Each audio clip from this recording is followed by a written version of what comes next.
live from the Twin Cities. This is the Fox 9 Morning News. Next, we are wining and dining and sharing secrets about a perfect recipe for your evening meal. Hey, Oceanaire chef Rick chemist and food editor Dara Moskowitz Grumdahl are cooking salmon and talking about picking the right wine for really any meal. Both are also offering advice later today at the Minnesota Monthly Food and Wine Experience. We'll let you know if you can still get a ticket to that next. Welcome back. One of the Twin Cities' biggest events for foodies, as a lot of people like to be called here, the Twin Cities wraps up, but you can still be part of it today. Here to talk about Minnesota Monthly Annual Food and Wine Experience at Target Field, which is really a great location anyway. Food editor Dara Moskowitz Grumdahl and the Oceanaire chef Rick Chemist. Good morning, you guys. Good morning. Thanks for coming in.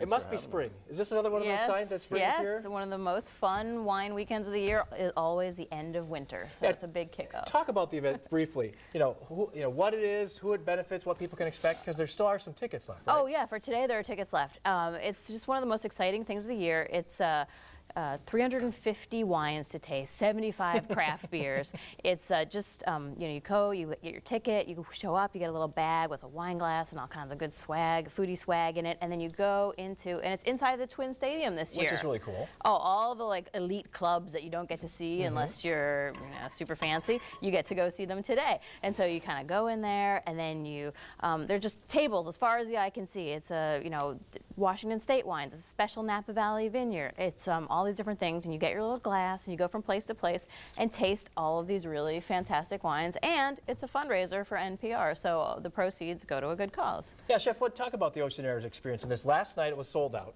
and you guys have been a part of this for a while. Yeah. Why is this so important to you? It's fun to get out and meet people at a different level and to share some of the things that maybe you don't always get to do at the restaurant, or just, I'm in the kitchen a lot, so I don't get out to react with the guests all the time. So, and we've teamed up with the Alaskan Seafood Marketing Institute this year, and we're teaming up and doing a couple great Alaskan seafood dishes. Well, I suppose we should get cooking. Yeah. All right, what do we got? I've got some sockeye salmon, some red salmon that beautiful. we're just, and basically I've done a couple dishes here that were very successful this last week during Restaurant Week, and it's basically a simple cooking technique, which is what I'm working on.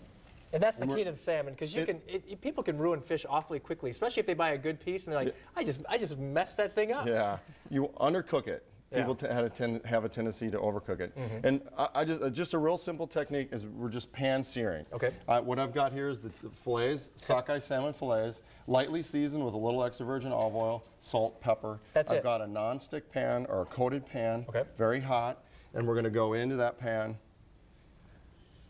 And that's why you put the oil on the fish instead of in the pan. In the pan, exactly. And this has got a nice fat content, so and that's going to we're going to sear that in a nice hot pan for about 3-4 minutes. You can do this on the stovetop, or you can let it go into maybe a 350-degree oven for another 4 or 5 minutes. Again, try to undercook it. Yeah. Because you can, once you go over, there's no going back. But if you can bring it up if it's not to your desired doneness. Great point. And I don't turn these. I let them kind of cook from that. It creates a nice little skin, a nice little crust on the underside, and maybe just a flash if you do it on the stovetop. Like I've got these two ready to go. That's nice. Just to finish that other side, and then the accompaniments are really simple. I have two here. I'll do the brown sauce. This is just a simple brown sauce, a great pair with the red wine that we'll be talking about in a second. The sauce Espanol. Everything's so simple in this dish. Our seared fish. Look at that. And then I've just got a little herb salad that we're just going to finish. But before we do that, just a little lentil salad. This is a room temperature salad, lentils, great protein, great fiber, a little balsamic in there, toasted walnuts, red onion, and then just a few herbs to bring that all together. And Dara, I have to ask you, if you could give advice to people when it comes to pairing wine and food, you being the wine editor for the magazine, what do people maybe overlook, or what maybe should our rule of thumb be? Well, the trick to pairing good wine and food, those good wine and food pairings, is you want things that taste good together, and you just kind of want to have a nicer night. And what makes a nicer night? I think it's a couple things. One, a wine you like. If you don't like an inky black kind of red wine, you're not going to like it with any dish. You're not going to like it with chili. You're not going to like it, on a plane, in a train, in a car. So it doesn't matter what the food is. If you don't like it, you're not going to like it. Don't drink it. Find what you like. And that's one of the great things about a show like today. You can go through and just be like, love, I love that. And so then you want to pair that. Bring a notebook with you if you're coming absolutely, today? absolutely. And then I've got sort of a cheat sheet for people that just want a good tip. Okay. Washington State wines. Washington State has a huge pavilion at the Minnesota Monthly Food and Wine Show this weekend, and the wines are so good. You go through the pavilion, you're like, oh my gosh, every single one is really good, and they're undervalued.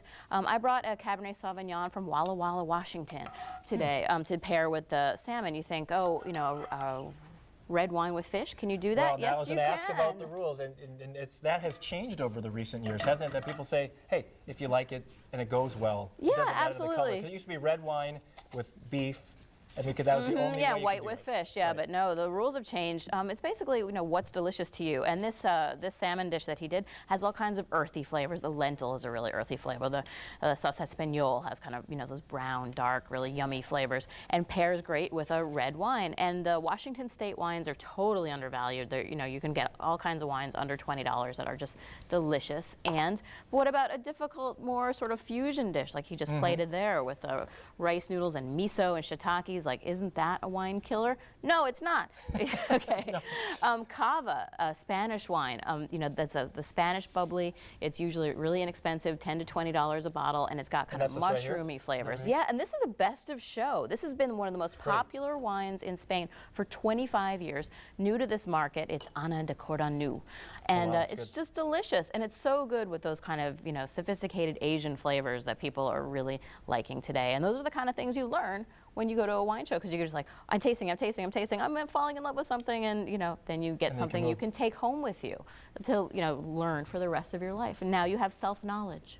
Oh, and we all could use a little more self-knowledge. And before we wrap up, Chef, anything you want to mention then about finishing off the dishes? No, Dara mentioned again, we took one technique and we easily completed 2 dishes: the sauce espagnole, the lentils, the herb salad, miso, edamame, shiitake, rice noodle. And one simple technique. Can't wait to try this. Guys, thank you very much. And as we mentioned off the top, here's the information. Your final chance to take in the Food and Wine experience is today. Again, it's Target Field. That's not a typo. Starts this afternoon, 1 o'clock, goes until 5. Tickets are $80 at the door. For more information, just go to foodwineshow.com. Dara and Chef Rick, thanks for being here. Oh, thanks Great for to see having you guys us. again.